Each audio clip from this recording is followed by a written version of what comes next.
Hello and welcome to yet another episode of CTO Talks. My name is Dmitry Stepanov and I'm a co-founder and CTO of Glorium Technologies, international technical company that hosting tonight's event. This is a video podcast for technical leaders. And for those who want to become them someday, we have guests who possess extensive experience in the area of technology. And tonight's guest is Rosalind Radcliffe. But before we start our discussion, consider please subscribing to our channel. We have lots of great content coming soon, including future installment of CTO Talks.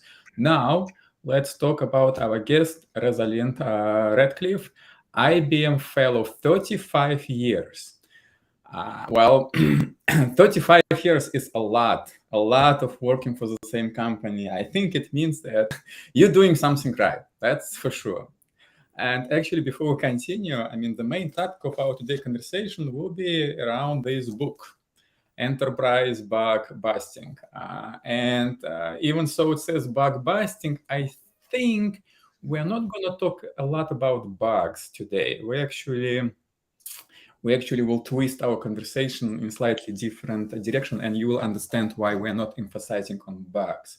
Because, Rosalind, we're going to talk today about what? About quality, right? Excellent. Absolutely. All about quality. And I'm very happy to be here today with you. Excellent. Thank you very much for joining us. And thank you very much for this great opportunity to talk about your book and about your experience and about your knowledge and skills and everything else. Well, I guess one of the main, in introduction, in one of the first chapters, you are saying, it's most people do understand, but by some reason not using it in practice, that testing is not quality, right? Testing is just a measurement of how quality was done. And that's actually probably most majority of the discussion we're going to have today. But before we go there, in your experience, how many people do you think actually, thought, assumed, acted just like testing is a quality, approximately, just out of curiosity? If you look at the industry, I think most people think testing equals quality. If I have good testing, then I have good quality, even if it isn't necessarily the right answer, but that is a very prominent thought process. Mm-hmm. Unfortunately. So it wasn't just my kind of gut feelings. It's actually what you see as well in the industry. Mm-hmm. Okay. Well, what is quality? Can you give us your understanding, your interpretation of the quality? Quality is delivering capability to end users that provides the function they expect, they need, or they want, depending on the definition. And it is secure and it's reliable and it provides the capabilities when they need it. So it's all about the function, the capability, and the security and reliability for them to be able to do what they want to do. Good quality probably also includes good user interface or good access, easy to use within reason. And some things are not easy to do, so maybe they're not as easy to use, but it's that focus on the actual capability that is delivered to the end user. And testing helps you verify that, but you have to start with quality and design quality in from the beginning. Okay. That's actually, I think, what people are confused about. So they're confused about, I guess, quality assurance process and validation and verification process is all mixed up. Everything is the same. It's just synonyms, no difference, no borders. And that's all confusion is coming. So can I say that in your view, quality is meeting business expectation? In short words, it has absolutely to do with meeting business expectation while also meeting security, risk profile, all of those things that some people might not list as business requirements, but the non-functionals that are required as well. Non-functional, yeah, but they're still business requirements, right? I mean, if you have, I don't know, financial business, you have specific requirements to security. If it's some, I don't know, well, I mean, I don't want to negate social networking or something like this. They do need to follow some security, but definitely different from financial industry. Actually, a good question, who is working better from the security standpoint? I would actually question, at least from my experience, what I saw and what I witnessed. Anyway, that's actually, I was slightly confused when I was reading your book. In the metrics, basically in your book, you're stating that metrics are important. And the metrics are important not just because you properly measure something, but you, I guess, send proper message to the team, to the business, to the stakeholders, because some metrics might be wrong, some metrics might be good, some metrics actually can motivate you to do some bad stuff, right? So it really depends. And you have you systemized metrics in the following structure: availability metrics, business value, customer satisfaction, development, learning, happiness, operational metric, quality, security, value, delivery, speed, offering. So you actually put metrics for quality as a separate metric. I thought that business value, I don't know, availability metrics, development, operation metrics, security, they're all quality. So why did you put it as a separate metric here in this category? They absolutely are part of quality. Part of the problem is the industry uses the word quality metrics for a set of things. So when we measure things like number of defects, when we measure things like code coverage, we call those quality metrics, but everything is actually quality. And that's the same problem with quality assurance teams. We're using a term for a testing team, usually, that isn't the one responsible. Well, they're partially responsible for quality. They're part of the solution. But we can't totally remove ourselves from the fact the industry uses some terms. Quality assurance teams exist.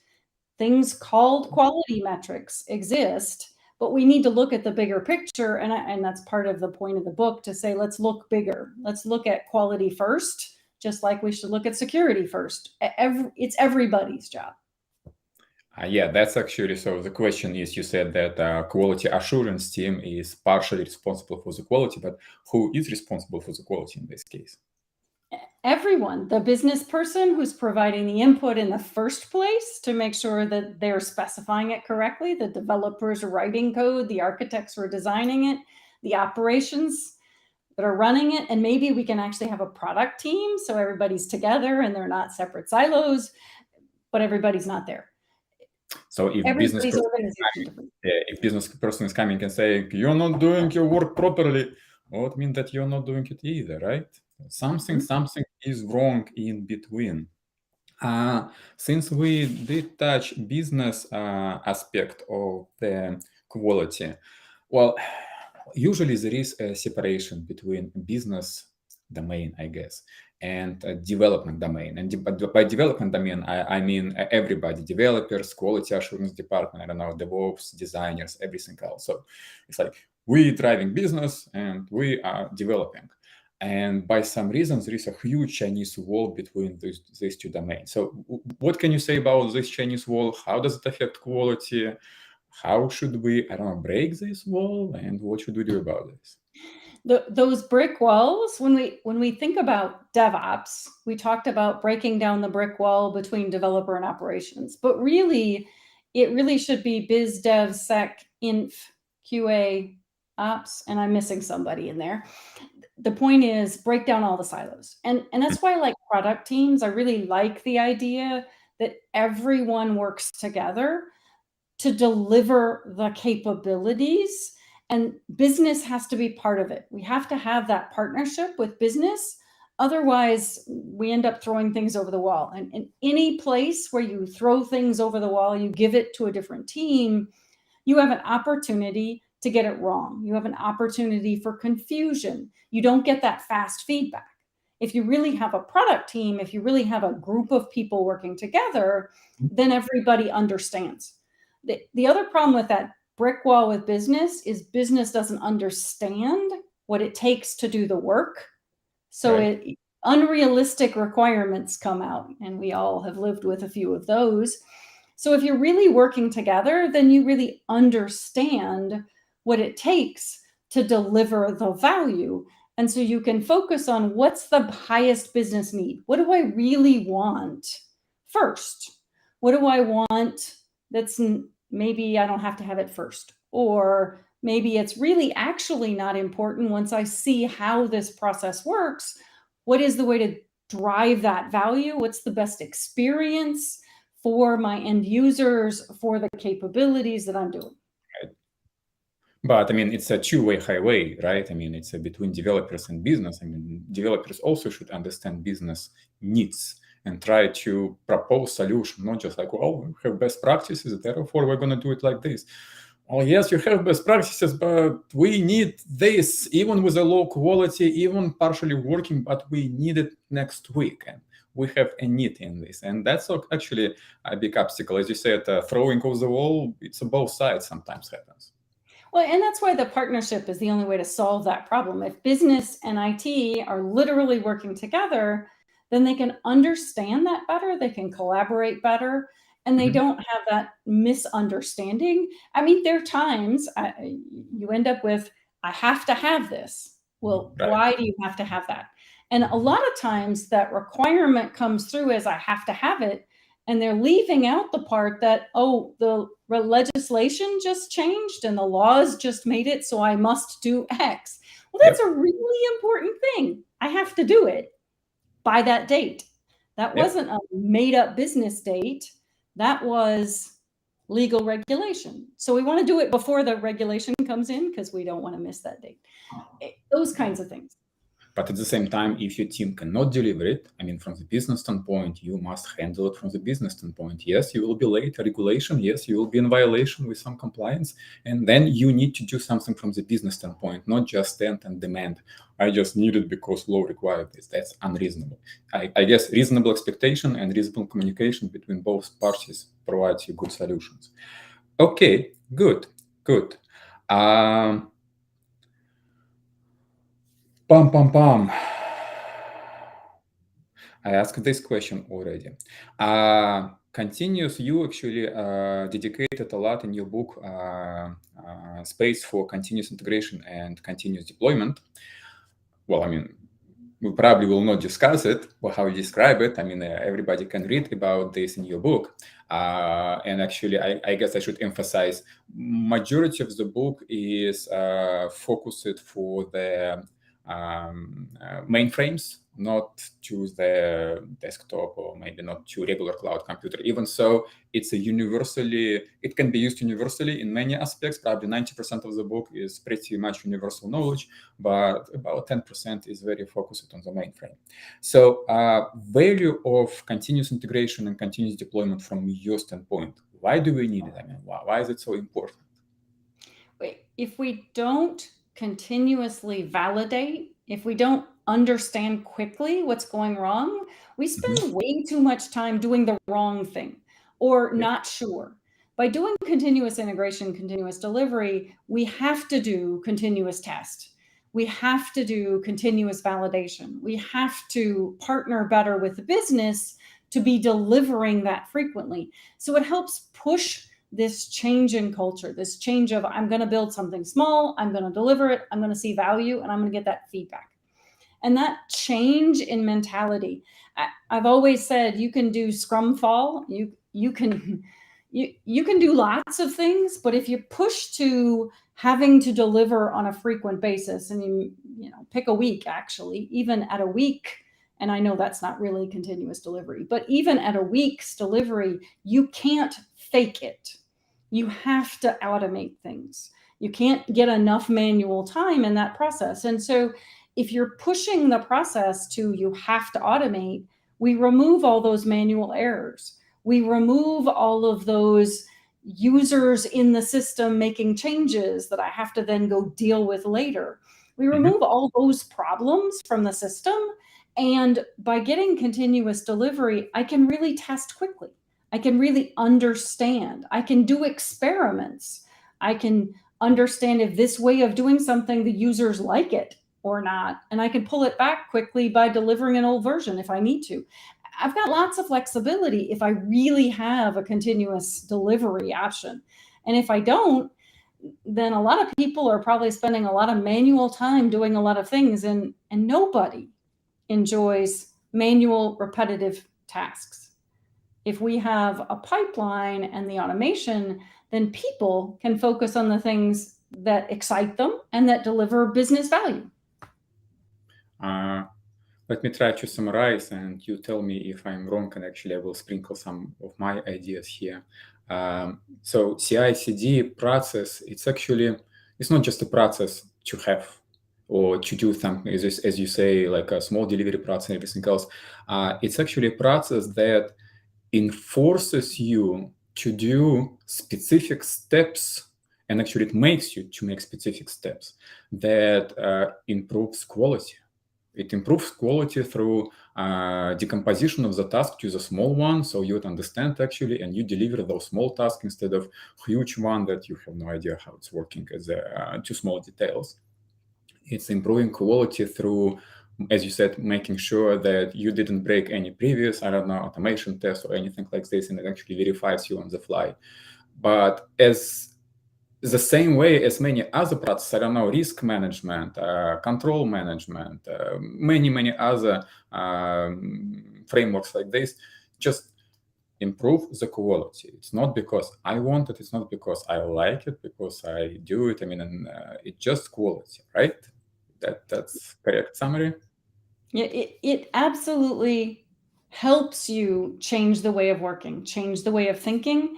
And when we think about risk and we think about separation of duties, we think about all sorts of things that are regulations and or best practices and or lots of things throughout the years. By doing things with automation, we remove the errors that are happening in the system because someone's doing it manually. And that is a quality improvement in of itself, removing those repetitive manual tasks. And realistically, I haven't seen this statistic recently, but at one point in time, it was somewhere near 56% of the errors in production were caused by manual configuration errors, not by problems. Because we didn't test quality of the deployment process using our testers, right? Well, we didn't deploy it automatically. We deployed it manually. And so a user made a mistake, which happens. If you do something manually, you're opening yourself to mistakes. And if you get rid of all the manual part, assuming you've tested your automated deployment, yes, then you don't have those problems, at least. Yeah, but it's actually very interesting. So failures of the manual deployment is a manifestation of missed piece that controls quality of your product in general. But by some reason, those manifestations, they're being ignored, and they think, well, next time do it better. If mistake was done, it will be done again. Maybe not next time, but every 10th time, every 100th time. It doesn't really matter, but it will happen, right? That's famous, not if, but when. That's actually, let's talk about how industry evolved over the time. And I will remind you, 35 years experience in IBM. This is it's amazing. So, and you saw a lot of innovations, you saw a lot of changes, you saw probably a lot of mind shifts in your experience in those 35 years. I can mention a lot of different technologies, framework approaches, but let's just go to the old-fashioned waterfall and Scrum. And you actually, while you were going to talk about this, you mentioned Scrum Fall. So if you could tell us what Scrum Fall means and why you actually emphasized in your book, it would be great. Yeah, so waterfall came about, and I guess when I started in development, we didn't do actual waterfall.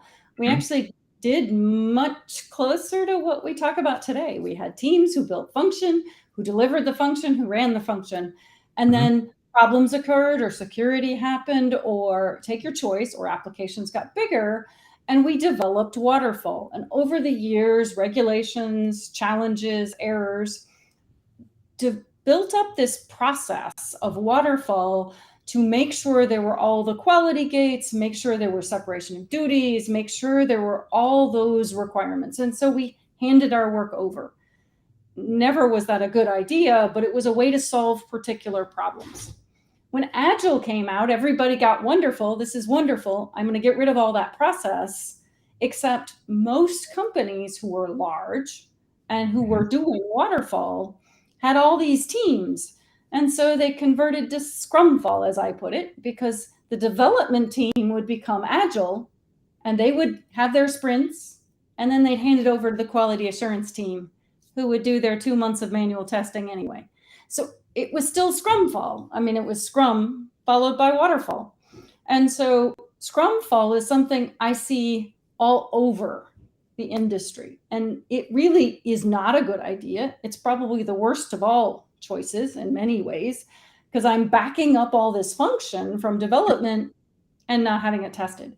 And so you really, when we go to Agile, when we go to modern development practices, we have to get that whole life cycle and bring it together. And we have to think again about why we did. So for those of us who've been around long enough and can remember the old days of doing things, automated testing, some of the other things that we used to do that were honestly easier to do because we had one big centralized system. When I started, we had mainframes doing computing, and then we had this PC invention, and then we did distributed computing, and we've done, and all of these things made it more complex and made it harder because out of all these piece parts. As we move in and people are using cloud, it's simpler in one way because you don't have to deal with the infrastructure, but it's harder in another way because I've got to deal with all of these services. So we have to deal with this change. The ability to deliver quick is great, but if I don't have the right automated testing, if I don't focus on quality from the beginning, if I don't have the right architectural design in the beginning, I'll end up with just as big a mess in the end. So this change has to remove the bad parts of waterfall and the over the wall throwing, but we still have to focus on design. We still have to understand the business requirements so that what we deliver quickly is actually of value, is manageable, and is monitorable so that I can make sure I don't have a problem and I can provide the availability that my application requires. Because not all applications have to be available all of the time. I mean, credit card processing does, but there are plenty of things that don't have to be available all the time. So you've got to provide the availability required for the thing you're delivering. Okay. So how do you fight? I mean, especially in the enterprise environment, it's very hard, right? I mean, a lot of established practices, a lot of managers who knows how to do it properly, and you just, who are you to teach me how to do it properly? So what do you do? Not invented here or I've always done it this way. I've always done it this way. Why do I need to change? It works. Actually, I've always done it this way and it works is the biggest problem, because it really doesn't work. It has worked, but we've been working slower than the business needs. We need to be able to move faster. And so, yeah, it used to work-ish, but it can't work today if I have to be able to make changes every day. If I have to deliver every day, I can't have a manual testing cycle. If I have to change frequently, that's one reminder of why they need to change. Another reminder they need to change is the discussion that's come out from the auditors about the fact that pipelines actually are better for automation, for auditors, and for separation of duties, because actually that means humans aren't doing the deployment. This can make things better.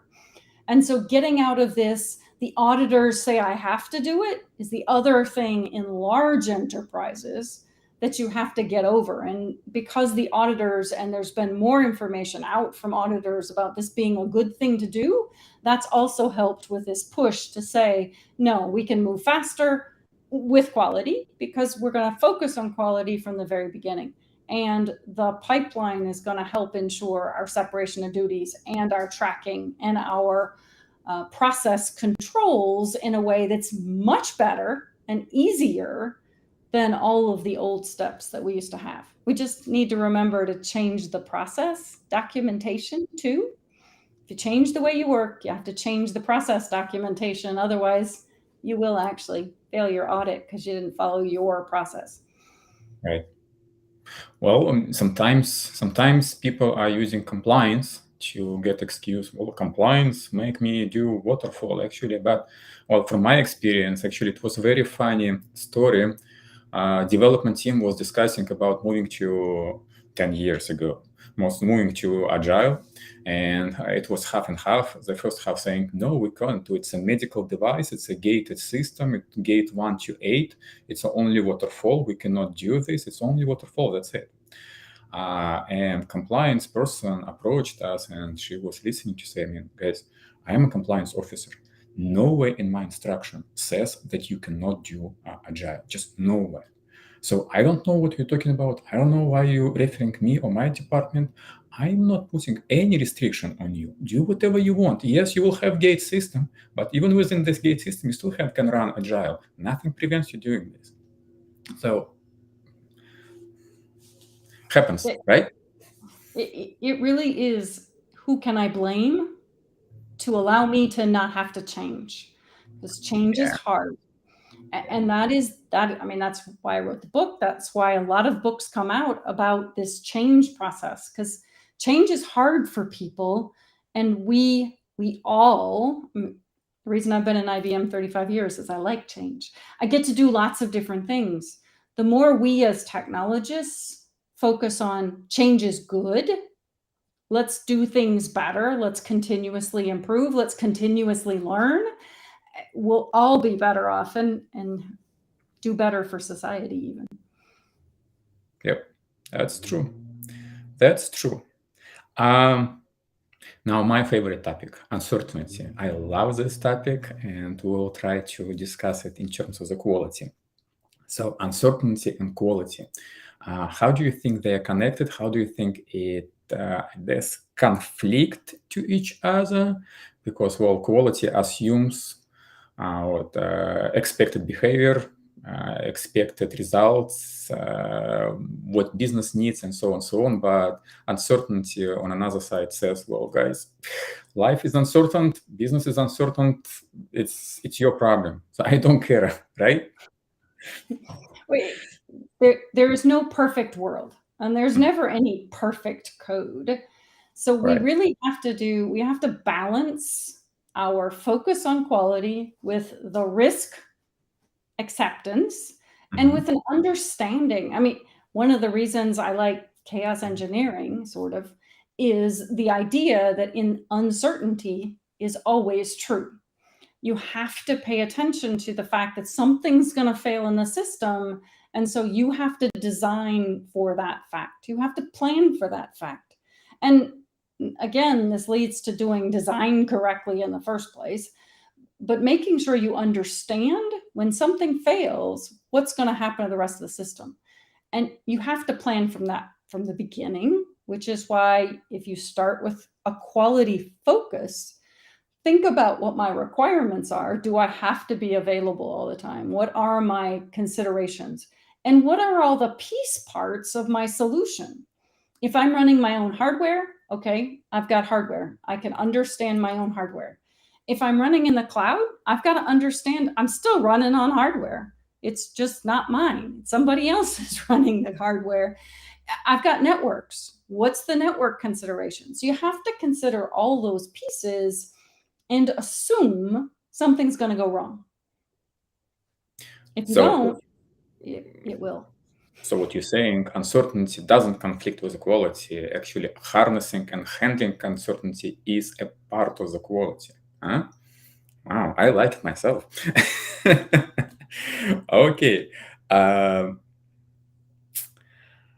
What was your biggest pain, I guess, that made you write this book? So what's it? This is it. I'm writing this book. It's just itching too much. There were a couple of reasons. One is there's at least one picture of a book behind me. I've written books before, but they actually didn't have my name on them. They said author IBM, because in the old world, author IBM was the choice.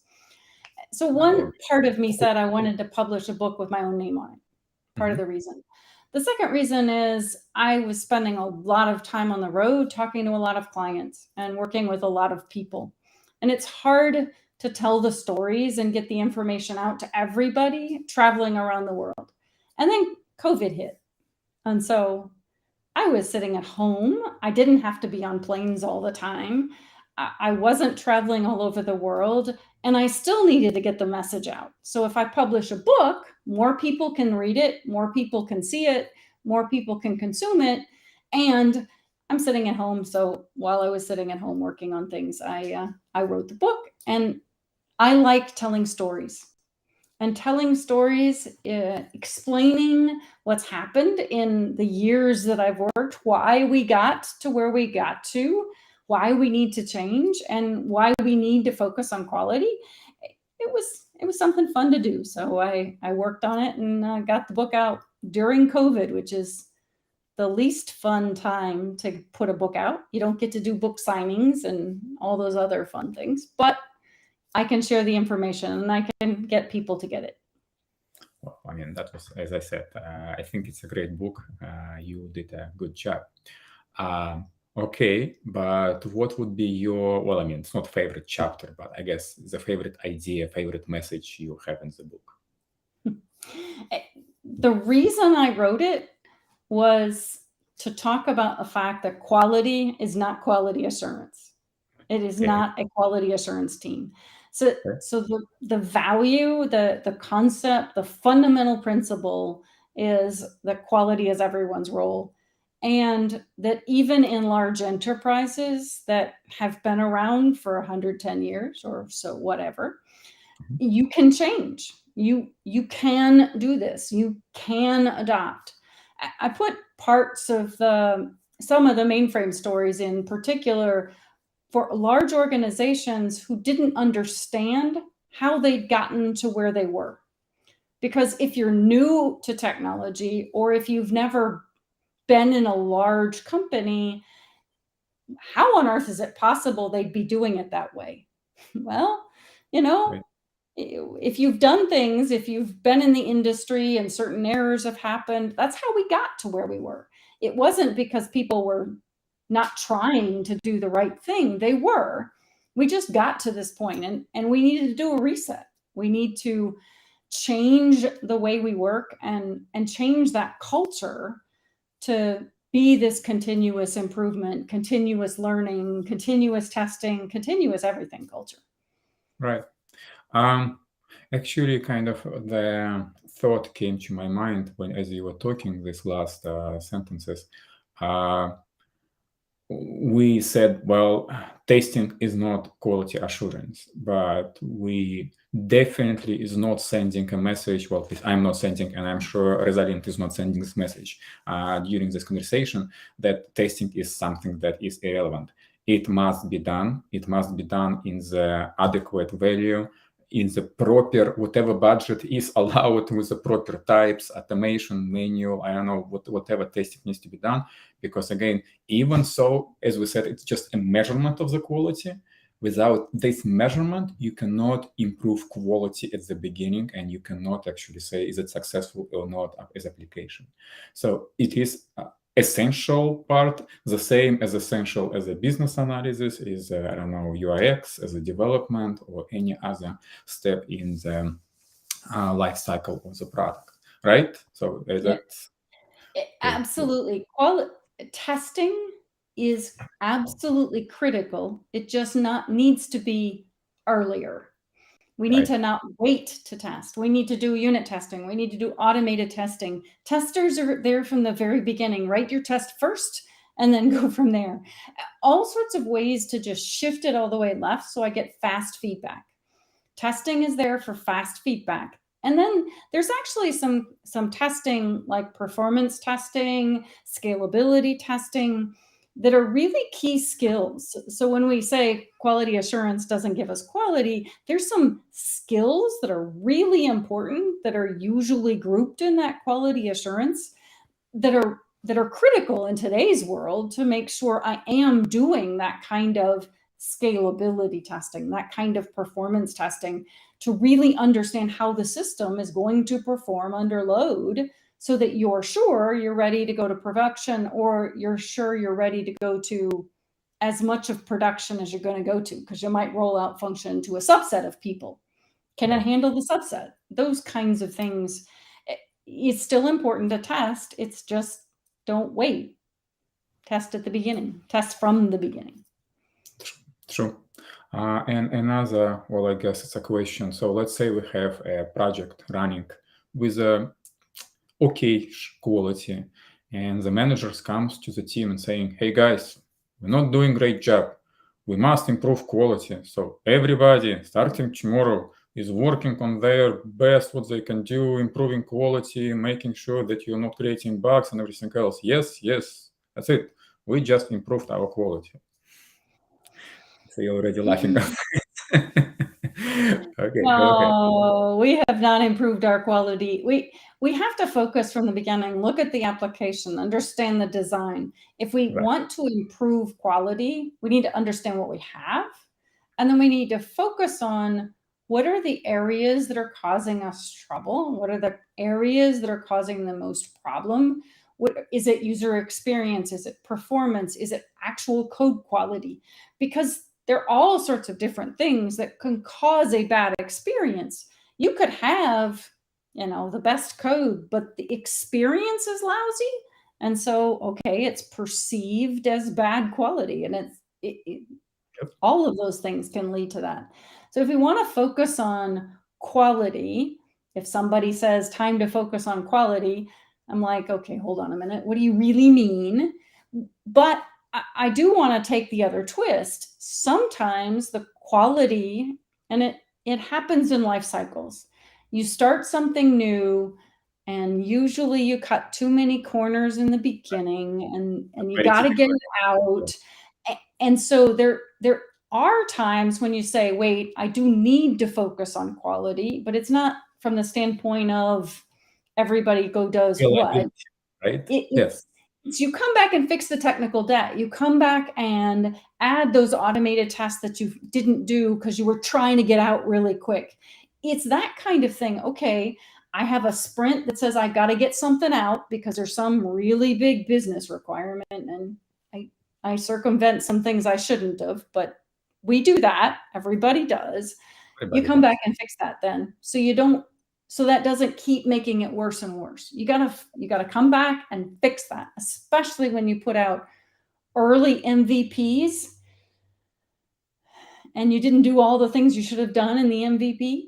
Making sure you go back and fix that technical debt as quickly as possible so that you can now manage that application going forward is really important. Well, there is a danger business becomes spoiled, that development team can deliver it tomorrow. Any feature we ask, well, technical debt, who needs those technical debt? It will be next year, right? And then it's actually very, very dangerous cycle you can get into, and then it's going to be very difficult actually to exit this cycle. So don't play with this too much, and know what you're playing with, at least this animal. It's a very dangerous animal. Yeah. Okay. Well, Rosalind, do you want to add something else about your book, or about, I don't know, message you want to send to the audience, or something you want to say additionally on top of what we just discussed? I think the key point is quality. We all are responsible for quality, and we need to think about it from the very beginning. And if it's like security first, quality first. Let's make sure we focus on that quality in the beginning. And part of the transition to Agile, we had a lot of people saying Agile means no more design. And I think we also need to recognize that that probably isn't the right answer. We need to start with design, and I'm not saying spend 3 months doing a detailed architectural, but you need to design. You need to understand what you're building. You need to understand the aspects and all the non-functional requirements that this function is going to have to satisfy. With that, you've got a much better chance of building something of value. And so we always need to take the time to actually understand those aspects, understand the criteria, and make sure we really understand what the true non-functionals are, because that's where we end up usually with quality problems. Right. You plan to do something and it's only going to be for a few users, but then it's for thousands. You can't do that. Really understand what's the scope, what's the use cases, to make sure that what you're building has a chance to provide the quality in the first place. And so I think that's important. And I think it's more important than it's ever been, because we cannot, and I made the point in the book, we can't get around technology now. When I started in the industry, I could go a whole day, if I didn't go to work, without touching a computer. We cannot do that today. The computers are in every single device in our house, in our cars, everywhere. Technology and software is now everywhere. It determines people's lives in some cases. And so we have to pay attention to software quality. It's going to matter. And maybe you don't think what you're building matters to someone's life, and that's possible. But there are things that you don't know that may actually affect someone's life, or livelihood. So it's really important that we all focus on quality and really understand what we're delivering, because it matters, and it matters a lot. Well, thank you very much, Rosalind. Again, great thank you. And again, thank you for the book, because that's actually, this book helped me to formalize those ideas, messages I constantly spreading around myself, maybe not always as clear as I would do it now after reading your book and after talking to you. So again, it was great pleasure talking to you, and I hope we will see you sometimes face to face and we will discuss it any further. Okay? Thank you.